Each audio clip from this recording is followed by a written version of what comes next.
আসসালামু আলাইকুম। আপনারা সবাই কেমন আছেন? আশা করি সবাই ভালো আছেন। আলহামদুলিল্লাহ আমরা ভালো আছি। আমি দেখেন এখন ছোটো আমের ভর্তা করতেছি। চাষা হয়ে গেছে প্রায় এই জন্য নিতেছি। আসলাম এখন বড় আম চাষতেছি। ছোটো আমের গাছে ভালো হয়।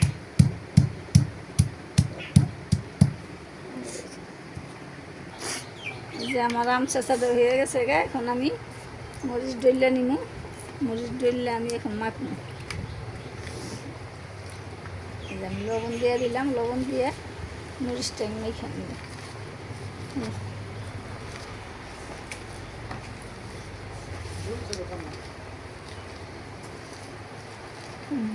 মরিচটা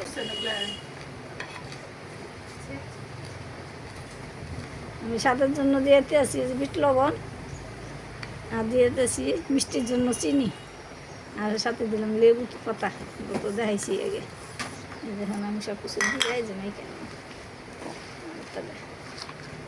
এই যে আমার আম্মা খাটা হয়ে গেছে গে।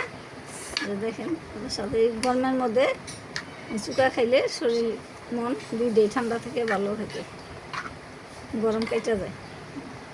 এভাবে আপনার লইয়া এভাবে দেখেন কত সুন্দর হচ্ছে।